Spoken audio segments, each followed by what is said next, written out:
क्या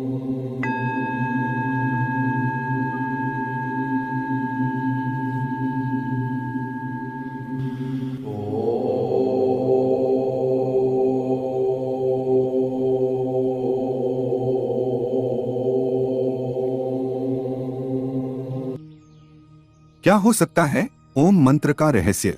हमें यह तो पता ही है कि ओम मंत्र के उच्चारण से मन को शांति मिलती है और सकारात्मकता बढ़ती है। परंतु क्या इसके अतिरिक्त भी ओम मंत्र का कोई गूढ़ रहस्य है? ओम का रहस्य जानने से तुम्हें ब्रह्मांड के सीक्रेट कोड 369 में से 3 नंबर वाली पहली चाबी मिल जाएगी, जिससे आप सबसे बड़े खजाने के सभी ताले खोल सकते हैं और संसार में सबसे अमीर व्यक्ति भी बन सकते हो। और साथ में यह भी जान सकते हो कि आत्मा क्या है, मोक्ष क्या है, ब्रह्मा क्या है, तुम संसार में क्यों आए हो और तुम्हारा उद्देश्य क्या है। और अगर तुमने ओम के रहस्य को नहीं जाना तो तुम्हारे पास अरबों खरबों रुपए होने के बावजूद भी तुम संसार के सबसे गरीब और भीखमंगे व्यक्ति ही रहोगे। और ओम मंत्र का यह रहस्य तुम वेदों और उपनिषदों से प्राप्त कर सकते हो। लेकिन अगर तुम्हारे पास इतना समय नहीं है कि तुम इनका अध्ययन कर सको, तो आपको हमारी इस प्रस्तुति को अंत तक एकाग्रचित्त होकर जरूर देखना चाहिए। ओम सनातन धर्म का प्रतीक है और यह शिव का भी प्रतीक है। ओम एक ऐसी ध्वनि या मंत्र है जो अनगिनत रहस्य को अपने अंदर समेटे हुए है। और अमेरिका की ऑक्सफोर्ड यूनिवर्सिटी में डायरेक्टर रह चुके पीटर रसेल ओम मंत्र पर गहन अध्ययन कर रहे हैं और उन्होंने E=mc² को ओम =mc² के समकक्ष बताया है। और वो कहते हैं कि यह सूत्र चेतना की अभिव्यक्ति को दर्शाता है। ओम ही ब्रह्मांड की एक ऐसी ऊर्जा है जिससे यह ब्रह्मांड बना है।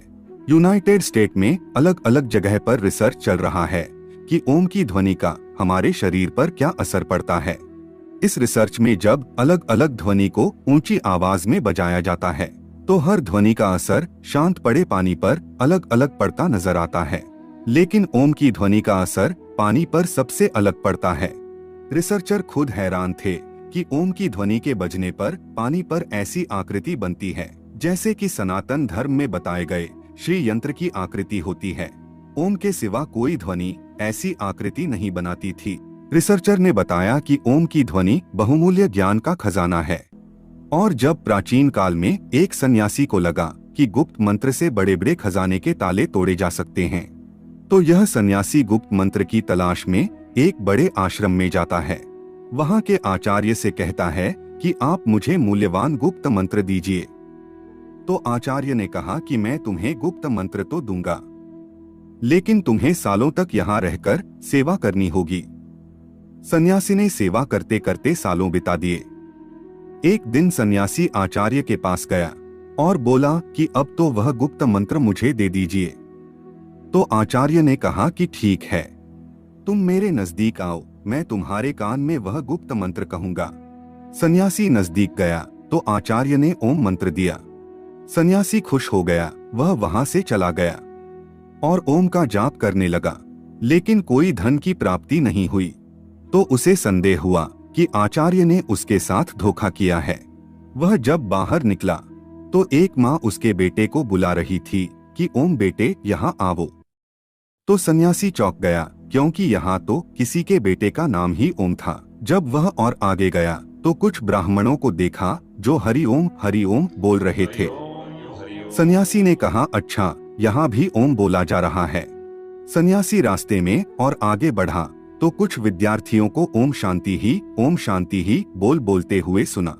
तो सन्यासी कहने लगा, कहीं आगे ओम बोला जा रहा है तो कहीं वाक्य के पीछे ओम बोला जा रहा है। इस ओम मंत्र को तो सभी जानते हैं, तो यह ओम का मंत्र कैसे गुप्त मंत्र हो सकता है? निश्चित ही मेरे साथ धोखा हुआ है। वह अपने आचार्य के पास गया और कहने लगा, आचार्य, आपने मुझे यह कैसा मंत्र दिया है? इसे तो हर कोई जानता है, तो फिर यह कैसे गुप्त मंत्र हो सकता है? आप मुझे कोई दूसरा गुप्त मंत्र दीजिए जिससे मुझे खजाने की प्राप्ति हो। आचार्य बोले, ठीक है, मैं तुम्हें दूसरा गुप्त मंत्र दूंगा, लेकिन तुम्हें मेरा एक काम करना होगा। आचार्य भीतर जाकर एक पत्थर लेकर आए और सन्यासी से बोले, यह लो सन्यासी, इसे बाजार में ले जाओ और इसका मूल्य जानकर आओ। याद रहे, इस पत्थर को बेचना नहीं है। सन्यासी पत्थर को लेकर बाजार में गया और सब्जी वाले को दिखाया। सब्जी वाला बोला, यह तो मेरे बाट के बराबर है, मैं उसके बदले में तुम्हें सेर बैंगन के सिवा कुछ नहीं दे सकता। सन्यासी उस पत्थर को लेकर फिर कपड़े वाले के पास गया तो कपड़े वाला बोला, क्या हमें उल्लू समझा है? पत्थर बेचकर हमें ठगना चाहते हो? चलो चलो यहाँ से।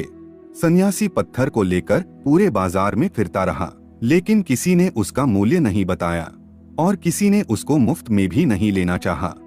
फिर सन्यासी उस पत्थर को लेकर एक जौहरी की दुकान पर गया।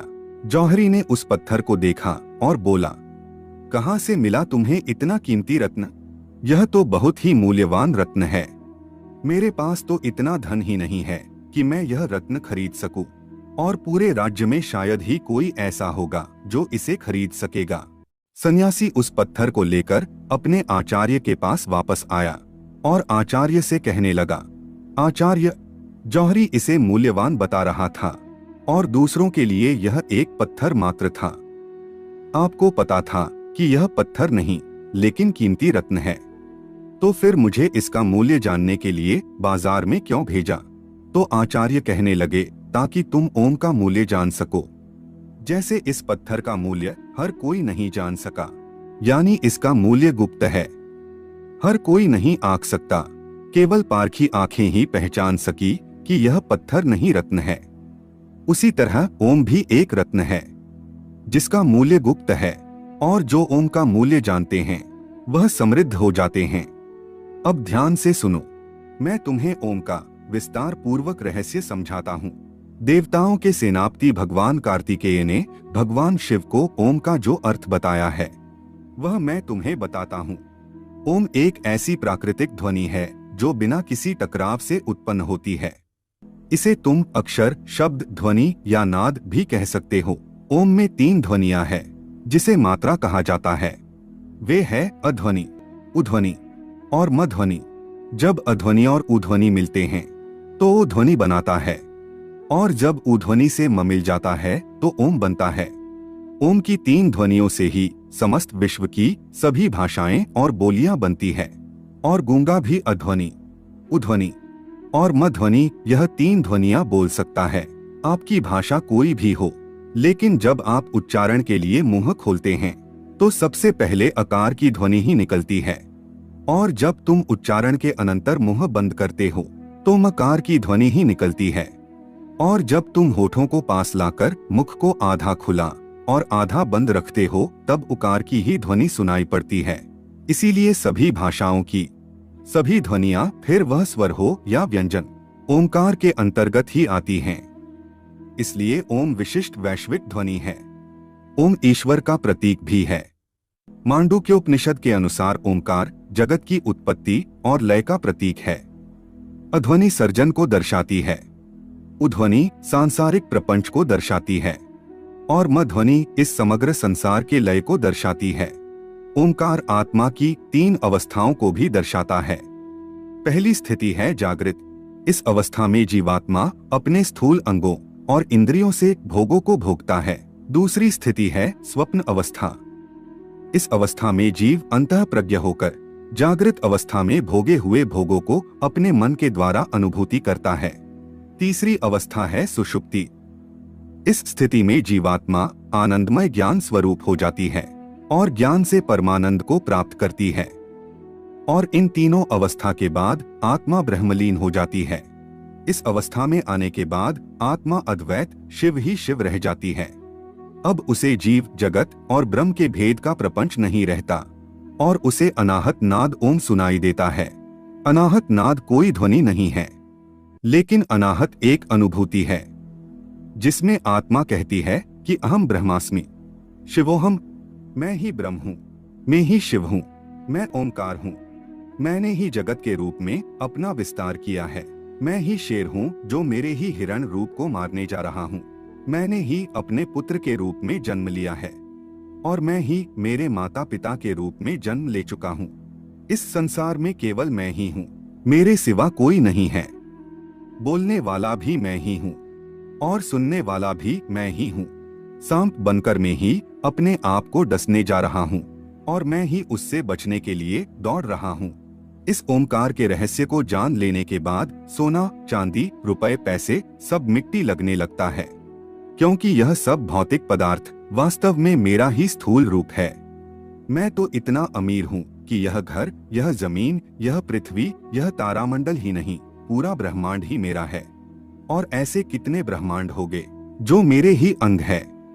तो मेरे जितना अमीर कौन हो सकता है जब मुझे इतना बड़ा खजाना मिल रहा है। मैं क्यों इन किलो 100 किलो सोना, चांदी और रुपए पैसे के पीछे भागूं? और इस खजाने को खोलने के लिए मैंने 3 नंबर की चाबी दी है। ओमकार, जो अब मैं तुम्हें बताता हूँ, मूल नैसर्गिक ध्वनियाँ 3 है। अध्वनि, उध्वनि और मध्वनि। नैसर्गिक रंग 3 है, लाल, पीला और नीला।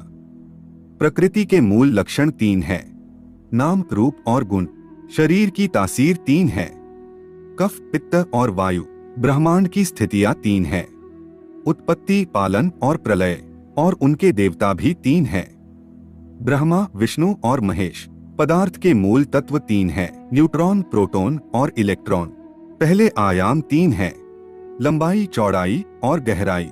और इन 3 नंबर की चाबी को जितना गहराई से अध्ययन करोगे और उसकी गहराई में जाओगे, तुम मुझे ही पाओगे, नहीं अपने आप को ही पाओगे, क्योंकि इस संसार में तुम्हारे सिवा दूसरा कोई है ही नहीं। तो मित्रों, यह प्रस्तुति आपको पसंद आई है तो प्रस्तुति को लाइक करें और ऐसी ही ज्ञानवर्धक जानकारी के लिए आप हमारी चैनल आर्य लोक को सब्सक्राइब जरूर करें और कमेंट में ओमकार लिखना ना भूलें। धन्यवाद।